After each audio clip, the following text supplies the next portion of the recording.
युधिष्ठिरादिका भीष्म जी के पास जाना और भगवान श्री कृष्ण की स्तुति करते हुए भीष्म का प्राण त्यागना। भीष्माचार्य का प्रेम दिव्य था। कृष्ण कहते हैं, मैं कोई सगाई संबंध को नहीं मानता, मैं तो प्रेम सगाई को ही मानता हूँ। मैं तो अपने भीष्म के लिए वापस आया हूँ। मेरा भीष्म मुझे याद कर रहा है, पुकार रहा है। भीष्म पिता उस समय बाणशैया पर सोए हुए हैं। उनका मरण सुधारने के लिए भगवान वापस आए हैं। महात्माओं की मृत्यु मंगलमय होती है। संतों का जन्म अपनी तरह सामान्य ही होता है। अतः संतों की जन्मतिथि पर उत्सव नहीं मनाया जाता, किंतु संतों की मृत्यु मंगलमय होती है, पुण्यमय होती है। अतः उनकी पुण्यतिथि मृत्यु तिथि मनाई जाती है। भीष्म पिता की मृत्यु किस प्रकार होगी, उसे देखने के लिए बड़े बड़े संत और ऋषि मुनि वहाँ पधारे हैं। प्रभु ने धर्मराज को उपदेश दिया। उन्हें सांत्वना नहीं मिल रही, अतः उन्हें भीष्म पिता के पास जाने के लिए भगवान कहते हैं, बाणगंगा के किनारे जहाँ भीष्म सोए हैं उस स्थान पर सब आए हैं। भीष्म सोचते हैं कि उत्तरावस्था में उत्तरायण में मुझे मरना है। भीष्म पिता ने काल से कहा कि मैं तेरा नौकर नहीं हूँ, मैं तो अपने श्री कृष्ण का सेवक हूँ। भीष्म द्वारकानाथ का ध्यान करते हैं। मुझे भगवान ने वचन दिया है कि अंतिम समय में मैं अवश्य आऊँगा, किंतु वे आए तो मैं उनके दर्शन करता हुआ प्राण त्याग करूं, ऐसा सोचते हैं। उसी समय धर्मराज वहाँ आते हैं। धर्मराज से भीष्म कहते हैं, श्री कृष्ण को साक्षात परमात्मा हैं। वे तेरा निमित्त करे कि मेरे लिए आए हैं, मेरी मृत्यु सुधारने आए हैं। भगवान को भीष्म ने वचनबद्ध किया था। कौरव पांडवों युद्ध के समय दुर्योधन भीष्म पितामह से कहते हैं, दादाजी 8 दिन हो गए हैं, फिर भी आप किसी पांडव को मार नहीं सके। आप ठीक तरह से लड़ते ही नहीं हैं। भीष्म आवेश में आ गए और आवेश अवस्था में ही उन्होंने दुर्योधन से कहा कि रात को 12 बजे जब मैं ध्यान में बैठूं तो अपनी रानी को आशीर्वाद के लिए भेजना। मैं अखंड सौभाग्यवती का वरदान दूंगा। श्री कृष्ण को यह जानकर चिंता हुई। दुर्योधन की पत्नी भानुमति से वे मिले और उससे कहा कि दादाजी तो घर के ही होते हैं, उनसे मिलने के लिए आज जाने की जल्दी क्या है, कल जाना। उनके दर्शन के लिए भानुमति मान गई और न गई। महात्मा कहते हैं, उसी समय वहाँ श्री कृष्ण ने द्रौपदी को जगाया। एक स्वरूप से द्रौपदी को लेकर वे भीष्म पिता के पास गए और दूसरे स्वरूप से वे द्रौपदी बनकर अर्जुन की शैया पर सो रहे। श्री कृष्ण रूप रहित होते हुए भी अनेक रूपों वाले हैं। भीष्म पितामह ध्यान कर रहे हैं। आज द्वारकाधीश का स्वरूप दिखता नहीं है, किंतु काली कमली हाथ में दीपक आदि स्वरूप वाले भगवान दिखते हैं। आज द्रौपदी के रक्षक बनकर भगवान आए हैं। द्वारपाल ने उनको रोका। कोई भी पुरुष अंदर न जा सके ऐसी आज्ञा थी। द्रौपदी ने अंदर जाकर प्रणाम किया। दुर्योधन की पत्नी भानुमति ही आई है ऐसा मानकर भीष्म पिता ने आशीर्वाद दिया। अखंड सौभाग्यवती भव। द्रौपदी ने पूछा, दादाजी आपका आशीर्वाद सच होगा? भीष्म ने पूछा कि देवी तू कौन है? द्रौपदी ने उत्तर दिया, मैं पांडव पत्नी द्रौपदी हूँ। भीष्म पिता ने कहा कि मैंने तुझे आशीर्वाद दिए हैं तो सच ही होंगे। पांडवों को मारने की प्रतिज्ञा मैंने आवेशवश की है, सच्चे हृदय से नहीं। तुझे सच्चे हृदय से आशीर्वाद दिए हैं, वे सच ही होंगे। किंतु मुझे तुम यह तो बता कि तुम अकेली यहाँ कैसे आई है? मुझे द्वारकानाथ के सिवा और कौन लाया होगा? भीष्म पितामह दौड़ते हुए बाहर आए। श्री कृष्ण को उन्होंने कहा कि आज तो मैं आपका ध्यान कर रहा हूँ, किंतु अंतकाल में आपका स्मरण न जाने रहेगा या नहीं। प्राण प्रयाण के समय वात पित्त आदि के प्रकोप से गला रुद्ध जाएगा, तो वैसे समय में आपका स्मरण कैसे होगा? सो अंत समय में मेरी लाज रखने को पधारिए। अंतकाल में भयंकर स्थिति होगी, उस समय मुझे लेने के लिए आइएगा। उस समय श्री कृष्ण ने भीष्म पिता को वचन दिया कि मैं अवश्य आऊँगा। उनको दिए गए वचन का पालन करने द्वारकानाथ पधारे थे। प्रभु से रोज प्रार्थना करो कि मेरी मृत्यु के समय जरूर आना। शरीर ठीक हो तो ध्यान जप हो सकता है, अंतकाल में दुख से देहानुसंधान होता है, जिससे परमात्मा का ध्यान करना कठिन है। भीष्म पितामह श्री कृष्ण की स्तुति करते हैं, नाथ कृपा करो, जैसे खड़े हैं वैसे ही रहना। सदेव देवो भगवान प्रतीक्षतां कलेबरम यावदिदं हिनोम्यहम्। कृष्ण सोचते हैं, तुझे बैठने के लिए भी नहीं कहा। पुंडलिक की सेवा मुझे याद आती है। तुकाराम ने प्रेम से एक बार पुंडलिक को उलाहना दिया था कि मेरे विट्ठलनाथ तेरे द्वार आए तो तूने उनकी कदर न की। मेरे प्रभु को तूने आसन भी नहीं दिया। रोज रोज प्रभु से प्रार्थना करो कि मेरी मृत्यु को सुधारने के लिए आना। शरीर में जब शक्ति है तो खूब भक्ति करो और प्रभु को मनाओ। श्री कृष्ण कहते हैं, दादाजी इन धर्मराज को लगता है कि मैंने ही सबको मारा है, मेरे कारण ही सबका सर्वनाश हो गया। उन्हें शांति मिली, ऐसा उपदेश आप करें। भीष्म पितामह कहते हैं, रुकिए, धर्मराज की शंका का निवारण मैं बाद में करूँगा, तो मेरी एक शंका का समाधान पहले करें। मेरे एक प्रश्न का पहले उत्तर दें। मेरा जीवन निष्पाप है, मेरा मन पवित्र है, मेरा तन भी पवित्र है, मेरी इंद्रियां भी शुद्ध हैं। मैं उनसे यह बात कर रहा हूँ जो मन की बातें भी जानते हैं। भीष्म कहते हैं कि मैंने पाप किया ही नहीं है तो फिर मुझे यह दंड क्यों मिल रहा है? मुझे बाणशैया पर क्यों सोना पड़ा? मुझे अतिशय वेदना क्यों होती है? मैं निष्पाप हूँ, फिर भी मुझे क्यों सजा देते हैं? भगवान कहते हैं, दादाजी आपने कोई पाप नहीं किया, यह सच है। इसी कारण से तो मैं आपसे मिलने के लिए आया हूँ। आपने स्वयं कोई पाप नहीं किया, फिर भी आपने अपनी आँखों से पाप होते हुए देखा है। आपने जो पाप देखा है उसी की यह सज़ा है।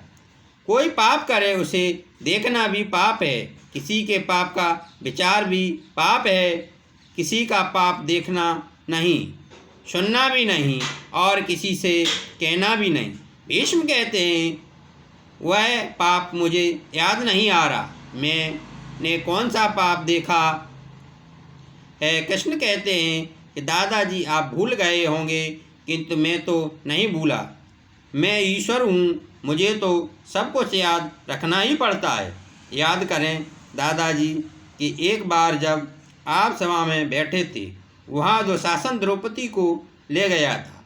आप उस समय वहीं थे। द्रौपदी ने कहा था कि दूत में सब कुछ हारा हुआ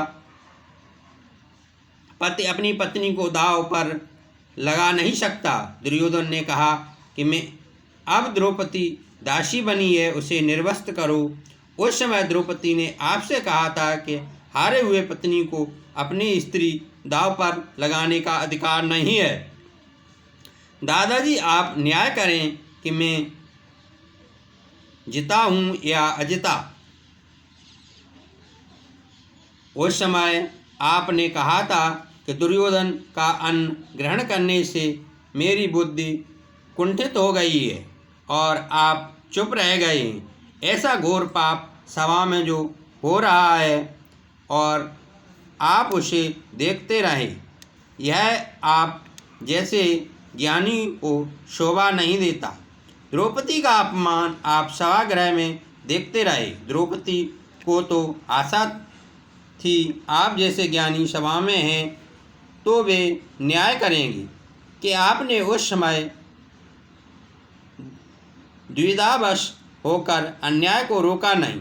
अतः निराश होकर द्रौपदी ने पुकारा, हे कृष्ण द्वारिकावासिन क्वासी यादव नंदन, कौरवे परिभूता माँ की न जानासि केशवा। द्रौपदी की पुकार सुनकर मैं वहाँ गुप्त रूप से आया था। मैंने सब कुछ देखा। दुशासन द्रौपदी की साड़ी खींच रहा था और आप केवल देखते हुए बैठे थे। सभा में हो रहे अन्याय को आपने चुपचाप होने दिया। इसी पाप का आपको यह दंड मिल रहा है। भीष्म पिता ने नमन किया। उन्होंने फिर धर्मराज को उपदेश दिया, स्त्री धर्म, आपद धर्म, राजधर्म, मोक्ष धर्म आदि समस्याओं का महाभारत के शांति पर्व में बोध है। और फिर परधर्म बताया। युधिष्ठिर ने पूछा कि सभी धर्मों में कौन से धर्म को आप श्रेष्ठ मानते हैं, जिसके जप करने से जीव जन्म मरण रूपी सांसारिक बंधन से मुक्त होता है। भीष्म पितामह ने कहा, स्थावर जंगम रूप संसार के स्वामी ब्रह्मादि देवों के देव, देश काल और वस्तु से अपरिच्छिन्न क्षर अक्षर से श्रेष्ठ पुरुषोत्तम के शेष नामों का निरंतर तत्परता से गुण संकीर्तन करने से मनुष्य सभी दुखों से मुक्त होता है। विष्णु सहस नाम का पाठ करना भी पराधर्म है। शिव महिन और विष्णु सहस नाम का रोज पाठ करो। शिव जी की स्तुति करने से ज्ञान मिलता है। ज्ञान से भक्ति दृढ़ होती है। विष्णु भगवान की स्तुति करने से पाप जल जाता है। विष्णु सहस्रनाम के पाठ करने से ललाट पर लिखे हुए विधाता के लेख भी बदल जाते हैं। जन्म मरण के बंधन से जीव को मुक्त करता है। भगवान शंकराचार्य को विष्णु सहस्रनाम का पठन बहुत प्रिय था। उन्होंने सबसे पहले विष्णु सहस्रनाम पर ही भाष्य लिखा है। उनका अंतिम ग्रंथ है ब्रह्मसूत्र का भाष्य शंकर भाष्य और फिर उन्होंने कलम छोड़ दी। विष्णु सहस्रनाम का पाठ रोज 2 बार करो। 12 वर्ष तक ऐसा करने से अवश्य फल मिलेगा। एक बार रात को सोने से पहले पाठ करो। इससे दिव्य शक्ति है। ललाट पर लिखे गए लेखों को मिटाने और बदलने की शक्ति इसमें है। गरीब आदमी विष्णु याग कैसे कर सकता है? विष्णु सहस्रनाम का 15,000 पाठ करे तो उसे एक विष्णु याग का पुण्य मिलता है। भोजन की भांति भजन का भी नियम होना चाहिए। 12 वर्ष तक नियम पूर्वक सत्कर्म करो, फिर अनुभव करो। चाहे कोई भी काम हो, भगवान का भजन नियमित करो। जिसे परमात्मा की कृपा से सुख मिला, पुत्र मिला, उस ठाकुर जी की सेवा स्मरण जीव न करे तो उससे बड़ा पाप और कौन सा होगा। फिर भीष्म पिता ने भगवान की स्तुति की और बोले कि हे नाथ, आपका दर्शन मैं खाली हाथों से कैसे करूं? मैं आपको क्या अर्पण करूं? भगवान जीव से धन संपत्ति नहीं मांगते, वे तो मन बुद्धि ही मांगते हैं। भीष्म पिता ने कहा कि मैं अपना मन और बुद्धि आपके चरणों में रखता हूँ। यह जीव बड़ा कपटी है और क्या कहूँ, कोई संकट आ जाए तो रण छोड़ राय जी का दर्शन करने जाता है, वहाँ 11 रुपये भेंट करता है और कहता है कि हे नाथ, मैंने अदालत में अपने भाई पर दावा दायर किया है, मेरा ध्यान रखना। अरे ध्यान रखने से उसका मतलब है कि अदालत में साथ साथ जाना। वह वकील को तो 307 रुपये देगा और ठाकुर जी को 11 रुपये में ही समझा देना होगा।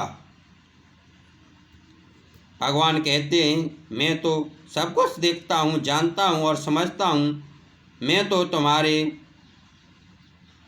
दादा का भी दादा हूँ। लक्ष्मी जी सब भगवान से पूछती हैं कि आप अपने भक्तों को दर्शन क्यों नहीं देते हैं। तब भगवान कहते हैं, वह दाता बदले में क्या लेना चाहता है वह भी तो देखो। भगवान को तुम अपना मन, अपनी बुद्धि, अपना हृदय अर्पित करो। भीष्म पितामह स्तुति करते हैं कि हे भगवान, केवल एक बार मुझसे कहो कि मैं तुम्हारा हूँ। भक्त ही मृत्यु को सुधारती है, सार्थक करती है। ज्ञान पर भरोसा मत रखो। आत्मा शरीर से अलग है, यह तो सब जानते हैं, परंतु इसका अनुभव सबको नहीं होता। दुख होता है तब जब मन में देहाध्यास होता है। देहावसान के समय 20 करोड़ भिक्षुओं के डंक सी वेदना होती है। भक्ति मृत्यु को सुधारती है, कई बार ज्ञान मृत्यु को बिगाड़ता है। भीष्म पितामह ज्ञान पर भरोसा नहीं रखते थे। वे भगवान की शरण में गए। वे भगवान से कहते हैं कि मैं आपकी शरण में आया हूँ। वे ऐसा नहीं कहते कि वे ब्रह्म रूप हैं, वे तो कहते हैं मैं आपका हूँ, आपकी शरण में आया हूँ। भगवान उन्हें कुछ उलाहना देते हैं। वे कहते हैं कि मैं आपको अपना कैसे मानूं? आपने तो अर्जुन पर ही बाण चलाए हैं, अपने भक्त पर चलाए गए बाणों को मैं कैसे भूलूं? भीष्म जी कहते हैं, यह सारा जग जानता है कि पांडवों पर मेरा कितना प्रेम है और आप भी तो यह जानते ही हैं। युद्ध में मेरा शरीर कौरवों के पक्ष में था, किंतु मन तो पांडवों के पक्ष में ही था। पांडवों पर मैं बाण तो चलाता था, पर मन में यही चाह रहा था कि विजय पांडवों को ही मिले। जयोस्तु पांडपुत्राणाम, ऐसा बोलकर ही मैं बाण छोड़ता था। कृष्ण कहते हैं, फिर भी आप शरीर से तो पांडवों के पक्ष में नहीं थे। आपने कौरवों के पक्ष में रहकर मेरे पांडवों के साथ युद्ध किया है। आप जब मन से पांडवों के साथ थे तो फिर तन से भी पांडवों के साथ क्यों न रहे? भीष्म पितामह कहते हैं, हे प्रभु, मैं उस समय आपके दर्शन करना चाहता था। आप अर्जुन के रथ पर थे। मैंने सोचा यदि मैं पांडवों के पक्ष में रहूँगा तो सामने से आपके दर्शन कैसे कर सकूं? आपका सतह दर्शन करते रहने के लिए ही मैं पांडवों के विरुद्ध कौरवों के पक्ष में जा मिला। पांडवों के पक्ष में लड़ता तो आपके दर्शन में अच्छी तरह नहीं कर पाता। भीष्म जी स्तुति करते हैं, त्रिभुवन कमनम तमाल वर्णम रविकर गौरवराम्बरम ददाने। जिसका शरीर त्रिभुवन सुंदर और नीलतमाल जैसा है, नीलवर्ण है, जिसके तन पर सूर्य किरण सा श्रेष्ठ पीताम्बर है, शोभित है और मुख पर कमल के समान उलझी हुई लटें बिखरती हुई, ऐसे अर्जुन सखा श्रेष्ठ श्री कृष्ण में मेरा निष्कपट प्रीति हो। पार्थ सखे रतिर्मास्तु। ऐसे स्वरूपवान पार्थसारथी को रोज अपने सम्मुख रखो। इंद्रियों के घोड़ों को भगवान को सौंप दो। शरीर रथ है, इंद्रियां घोड़े हैं। अपने निष्काम बुद्धि और मन आपको अर्पित करता हूँ।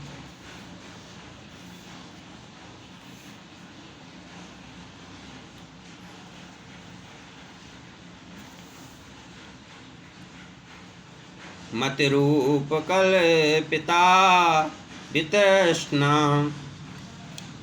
मन तो केवल भगवान को ही देने की वस्तु है। फिर भी जगत में कोई स्त्री को मन देता है तो कोई पुरुष को। भगवान तो कहते हैं तुम अपना धन आज नहीं किंतु मन को ही मुझे दो। भगवान कृष्ण सोचने लगे कि वयोवृद्ध भीष्म पितामह बहुत समझदार हैं। कितना मीठा बोलते हैं। यह जीव जब ठाकुर जी को कुछ अर्पण करता है तो उन्हें बड़ा संकोच होता है। भगवान आगे सोचते हैं कि युद्ध के समय की भीष्म पितामह की विलक्षण मूर्ति मुझे याद आती है। उनके मुख पर बिखरी लटें घोड़ों के पाँव से उड़ती हुई धूल से मटमैली हो रही थीं और मुख पर पसीने की छोटी छोटी बूंदें झलक रही थीं। सुंदर कवचधारी कृष्ण के प्रति मेरा शरीर, अंतकरण और आत्मा समर्पित हो जाएं। प्रभु से प्रार्थना करो कि मेरे शरीर रथ पर आ विराजे। मेरे शरीर रथ पर द्वारकाधीश विराजते हैं, ऐसा भाव मन में करो। मेरे इंद्र रूपी घोड़े अंकुश में न रहें तो प्रभु उनको तुम अंकुशित कर देना। मैंने धुरी आपके हाथ में रख दी है। मेरी इंद्रियां को बस में रखना। मेरा रथ सकुशल पार कर दो। प्रभु की शरण ग्रहण करने वाले का ही मरण सुधरता है। हे नाथ, जगत में आपने मेरी प्रतिष्ठा कितनी बढ़ा दी है, मुझे कितना सम्मान दिया। मेरी प्रतिज्ञा याद रखने के लिए आपने अपनी प्रतिज्ञा छोड़ दी। श्री कृष्ण ने महाभारत के युद्ध में कोई भी अस्त्र शस्त्र धारण न करने की प्रतिज्ञा की थी। भीष्म ने कहा कि मैं तो गंगापुत्र हूँ, मैं तो ऐसा युद्ध करूँगा कि कृष्ण को अस्त्र शस्त्र धारण करने ही पड़ेंगे। मैं उनसे हथियार चलवा कर ही रहूँगा। भीष्म के बाणों से अर्जुन मूर्छित हो गया, फिर भी वे बाण वर्षा करते रहे। कृष्ण ने सोचा कि यदि भीष्म बाण चलाते रहेंगे तो मेरे अर्जुन की मृत्यु हो जाएगी, महाअनर्थ होगा। मेरी प्रतिज्ञा चाह टूट जाए। भगवान रथ से कूद पड़े। सिंह की भांति दौड़ते हुए वे रथ चक्र लेकर भीष्म की ओर दौड़ पड़े। भीष्म ने उसी समय कृष्ण को नमस्कार किया और भगवान का जयकार किया। भक्तों की प्रतिज्ञा पूरी करने के लिए भगवान अपनी प्रतिज्ञा को तोड़ देते हैं। ठाकुर जी की यह भी एक लीला है। भगवान भक्तों का पूरा सम्मान करते हैं। वे मानते हैं चाहे मेरी पराजय हो पर भक्तों की विजय होनी ही चाहिए। भीष्म कहते हैं कि मेरी और कृष्ण दोनों की प्रतिज्ञा पूरी हुई। उस समय भगवान के दो रूप में एक साथ देख रहा था। एक स्वरूप रथ पर विराजित था और दूसरा रथ से कूदकर चक्र लेकर दौड़ रहा था। अर्जुन मूर्छित होने से रथ को कहीं गड्ढे में न गिरा दें, ऐसा सोचकर भगवान का एक स्वरूप रथ संभालता था और उस स्वरूप ने तो कोई शस्त्र धारण नहीं किया था। भीष्म अर्थात भयंकर। भयंकर कौन है? मन ही भयंकर है, अतः भीष्म का अर्थ है मन। अर्जुन जीवात्मा है। मन आवेश युक्त होने पर संकल्प विकल्प बहुत करता है। मन ही संकल्प विकल्प के बाणों को बौछार करता है, अतः जीव रूपी अर्जुन घायल होता है और मूर्छित हो जाता है। ईश्वर जब मन को मारने लगते हैं तभी वह अंकुशित होते हैं। भगवान मन को सुदर्शन चक्र से मारने जाते हैं तब कहीं मन शांति होता है। जीवात्मा जब परमात्मा की शरण में जाता है तो मन को वे शांत करते हैं। मन संकल्प विकल्प करना छोड़ दे तो यह मन आत्मरूप में तदाकार हो जाता है। तभी जीवन को भी शांति मिलती है। जो स्तुति भीष्म जी ने की थी वह अनुपम है। वह स्तुति कंठस्थ करने की योग्य है। इसे भीष्म स्तव राज स्त्रोत भी कहते हैं। इसके बाद भीष्म ने उत्तरायण में देह को छोड़ दिया। भीष्माचार्य का भगवत स्वरूप में तदाकार हो गए, वे कृतार्थ हो गए। उत्तरायण में मृत्यु का अर्थ है ज्ञान की अथवा भक्त की उत्तरावस्था में परफेक्ट दशा में मृत्यु। कई पापी लोग भी वैसे तो उत्तरायण काल में मरते हैं, फिर भी उनको सद्गति नहीं मिलती, और कई योगी जन दक्षिणायन में मरते हैं, फिर भी उनकी दुर्गति नहीं होती। दक्षिण दिशा में यमपुरी है, नरक लोक है। नरक लोक का अर्थ है अंधकार। जिन्हें परमात्मा के स्वरूप का ज्ञान नहीं, जिन्होंने परमात्मा का अनुभव नहीं किया और वैसे ही मर जाते हैं, उनकी मृत्यु दक्षिणायन कहलाती है। संतों का जन्म तो हमारी ही भांति साधारण होता है, किंतु उनकी मृत्यु मंगलमय होती है। भीष्म महाज्ञानी थे, फिर भी प्रभु प्रेम में तन्मय होकर मरे थे। यह बात हमें बतलाती है कि भक्ति ही श्रेष्ठ है। साधन भक्ति करते करते ही साध्य भक्ति सिद्ध होती है। जिसकी मृत्यु के समय देवगण बाजे बजाते हैं, उसकी मृत्यु ही कृतार्थ जानो। भीष्म के प्रयाण के समय देवों ने ऐसा ही किया था। ऐसे काम जग में करो कि जब तुम आए जग में तो वह हंसा तुम रोए, ऐसी करनी कर चलो तुम हंसो जग रोए। मानव जीवन की अंतिम परीक्षा उसकी मृत्यु ही है। जिसका जीवन सुंदर होगा उसकी मृत्यु मंगलमय होगी। जिसका मरण बिगड़ा उसका जीवन भी व्यर्थ रहा। मरण तब सुधरता है जब मानव प्रत्येक क्षण को सुधारता चलता है। जिसको समय के मूल्य का भान होता है, उसे विगत संपत्ति फिर प्राप्त हो सकती है, किंतु विगत समय फिर कभी नहीं मिलता। प्रत्येक क्षण का जो सदुपयोग करेगा उसी की मृत्यु मांगलिक होगी। कण कण का सदुपयोग करो और क्षण क्षण का भी। एक भी कण का और एक भी क्षण का दुरुपयोग न करो। कण का जो दुरुपयोग करता है वह दरिद्र बनता है, और क्षण को व्यर्थ खर्च करने वाला ही जीवन बिगाड़ता है। प्रतिदिन संयम को बढ़ाओ। प्रतिपल जो ईश्वर का स्मरण करता है उसकी मृत्यु भी सुधरती है। भीष्म आजीवन संयमी रहे थे। संयम बढ़ाकर प्रभु को सतत स्मरण की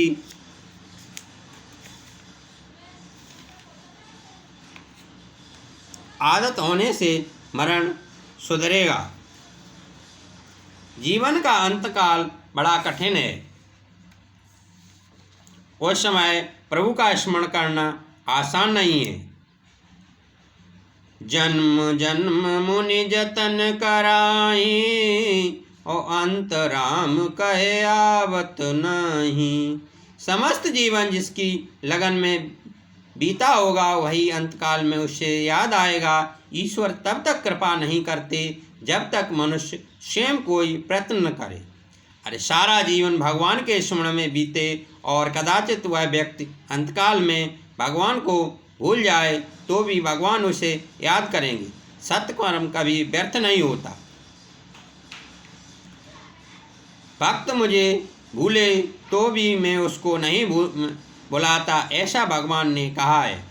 भीष्म पितामह की मृत्यु को उजागर करने के लिए द्वारकाधीश पधारे थे। भीष्म पितामह ने महाज्ञान का विश्वास न किया और न उन्होंने प्रभु की शरण ली। भीष्म पिता की मृत्यु से युधिष्ठिर को दुख तो हुआ, किंतु उनकी सद्गति उनको आनंद भी नहीं हुआ। धर्मराज राज सिंहासन पर बैठे हस्तिनापुर का शासन करने लगे। उनके राज्य में अकाल नहीं है, न तो अतिवृष्टि होती है और न ही अनावृष्टि। धर्मराज के राज्य में न कोई भूखा है और न कोई बीमार। धर्म की मर्यादा का पालन करने वाला कभी भी दुखी या बीमार नहीं होता।